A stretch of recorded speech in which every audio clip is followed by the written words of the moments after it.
In the incredibly tense atmosphere of 1962 between the USA and the Soviet Union, the widespread fear of an imminent atomic bomb led many American citizens to build bomb shelters. Dr. Calvin was no exception, diligently stocking his backyard bunker with years' worth of supplies. One evening, Calvin and his pregnant wife Helen hosted a party that took a sharp turn when President Kennedy's televised announcement hinted at a secret mission against the Soviets. Panicked by the prospect of war, Calvin abruptly ended the party and hurried Helen into their bunker. Moments later, a plane experiencing mechanical failure crashed directly into their house, obliterating it. Inside the bunker, the deafening noise and violent shaking convinced Calvin that the war had begun, and he swiftly sealed the door. He explained to Helen that the door was designed to open automatically after 35 years, the time he believed it would take for nuclear particles to dissipate. Soon after, authorities arrived at the crash site. Finding no signs of life, they concluded that Calvin and Helen had perished in the accident. Days turned into a familiar routine for Calvin in the bunker, but Helen grew increasingly resentful of their confinement. Eventually, her water broke, and with Calvin's assistance, she gave birth to a healthy baby boy named Adam. As years passed, Adam blossomed into a bright young child.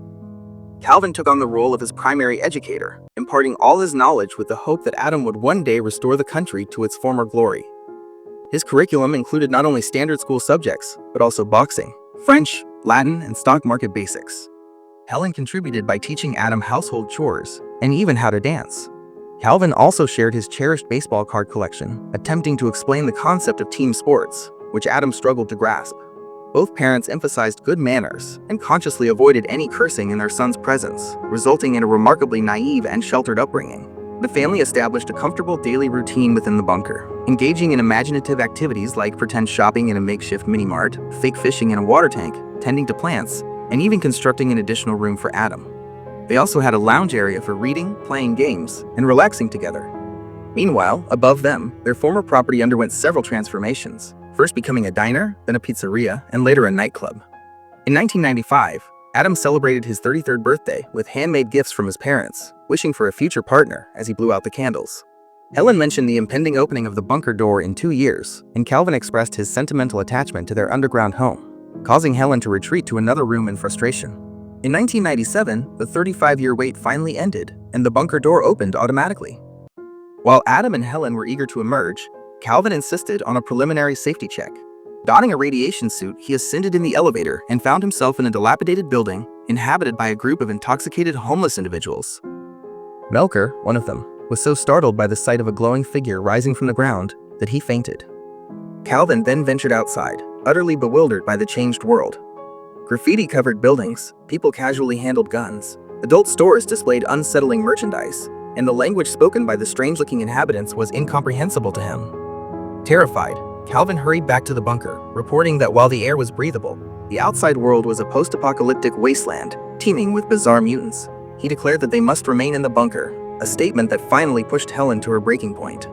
She erupted in anger, expressing her profound weariness of their confinement and the vital need for Adam to experience nature. Calvin remained resolute, and the ensuing argument triggered a heart attack. With Calvin ill and their supplies dwindling, Helen made the difficult decision to send Adam outside to procure enough food for a couple of years.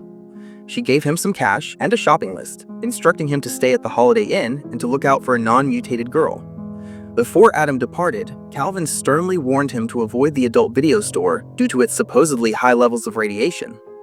After packing, Adam finally stepped outside, discovering that Melker had established a small temple around the elevator, worshipping Calvin's family as holy figures.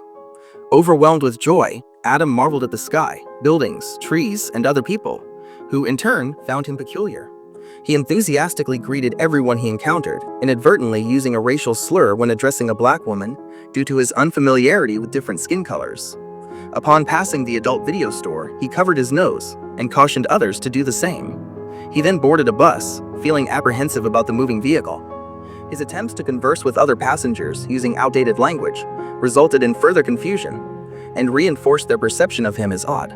Eventually, Adam reached the grocery store and began collecting the items on his list. The butcher suggested a delivery for a larger order, which made Adam realize he had no idea how to return to the bunker. Panicked, he fled the store and spent the rest of the day riding various buses in a fruitless search for his underground home. Running low on cash, he entered a hobby shop to sell his father's baseball cards. The shop owner recognized their antique value, but offered a mere $500 for the entire collection.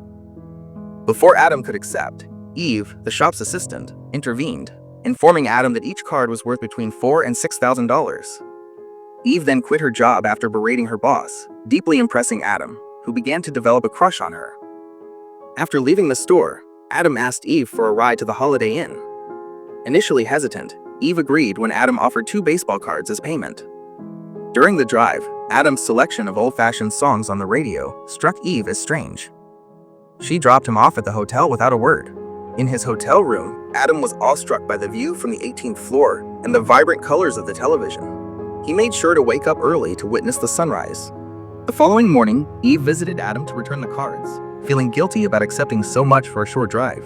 As she tried to leave, Adam proposed that she become his assistant, helping him gather supplies for the bunker in exchange for payment. Eve agreed, and they embarked on a shopping spree, hiring several trucks to transport the 2 years' worth of provisions. Adam further surprised Eve by expressing his desire to find a wife.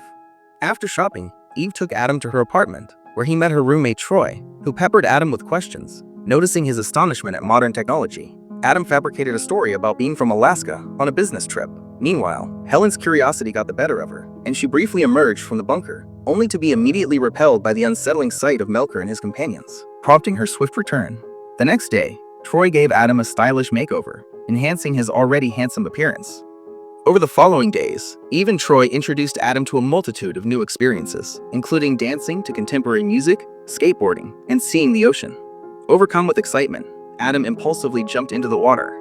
He also attended a baseball game and finally understood his father's passion for the sport. One afternoon, a rain shower captivated Adam, and he stood in awe beneath it. When Eve checked on him, Adam embraced her, sharing his joy and remarking that his father would consider it a miracle. That evening, Eve and Troy took Adam to a retro swing club to help him find a wife, advising him to simply be himself. Adam's charming personality, respectful manners, and good looks immediately attracted attention. Eve's rival quickly caught his eye, and they began to connect, sparking jealousy in Eve. She pulled Adam aside, telling him he needed a sweet woman, not someone she deemed promiscuous. Adam then asked another woman to dance, and their impressive performance on the dance floor captivated everyone. Eve tried to ignore her jealousy and chatted with her ex-boyfriend, who mocked Adam and provoked him into a fight. However, Adam's boxing skills quickly deterred the ex-boyfriend. Annoyed by the drama, Eve left the club alone. When Troy arrived home, he informed her that Adam had left with her rival, leading Eve to realize her feelings for Adam and rush out to find him. As she got into her car, a knock on the window startled her, causing her to fall. It was Adam, who helped her inside and tended to her scratch, while explaining that he couldn't stop thinking about her and had to reject the other women. Adam confessed his love for Eve, and they finally kissed. Now together, Adam decided to reveal the truth about his family and their underground home, adding his wish to marry Eve so she could live with him in the bunker. However, Eve dismissed his story as the delusion of a well-hidden madman and promptly kicked him out. The next day, Troy took Adam driving around town, giving him lessons. Suddenly, Adam recognized the adult video store and followed the road to discover the building above his bunker, where Melker had established a full-fledged religion centered around the elevator. Excited, he rushed back to Eve with the news, only to find 2 psychiatrists waiting for him. Initially feigning cooperation, Adam seized an opportunity to escape. While one doctor pursued him, the other attempted to call the police, but Eve stopped her, realizing the error of her actions. At that moment, Adam ran past her and gave her his hotel key so she could settle the bill using the baseball cards, before fleeing in his rented truck, accidentally hitting the doctor's car in the process. Later, Eve and Troy went to Adam's hotel room and discovered a collection of items from the 1960s, along with Calvin's stock certificates, now worth millions. These findings convinced them that Adam had been telling the truth. Meanwhile, Adam finally returned to the bunker and embraced his parents after 2 weeks apart. He described the outside world as wonderful and brought in the supplies, which Melker and his followers helped unload. Back at Eve's apartment, desperate to find Adam, she and Troy went to the adult video store and began stomping on the floor, hoping to locate the bunker. Finding nothing, they were about to leave when they saw Adam entering the neighboring building. Eve immediately ran to him, embracing him with a kiss, and Adam invited her to meet his parents. Calvin and Helen warmly welcomed Eve, and they all shared a meal together, during which Calvin gave Adam a clumsy talk about the birds and the bees. However, before making any long-term plans, Adam asked his parents for a 2-month delay. In the following weeks, Adam and Eve sold Calvin's stocks and built a new house in the countryside, meticulously replicating Adam's former home. Melker, having cleaned himself up and quit drinking, also assisted with the construction. Once the house was complete, Adam brought his parents to their new home, intending for them to gradually adjust to the modern world. Later, while Helen and Eve prepared dinner, Adam finally revealed to Calvin that there had never been an atomic war, that the bomb was actually a plane crash, and that the Soviet Union had dissolved. Calvin refused to believe him, and immediately began making plans to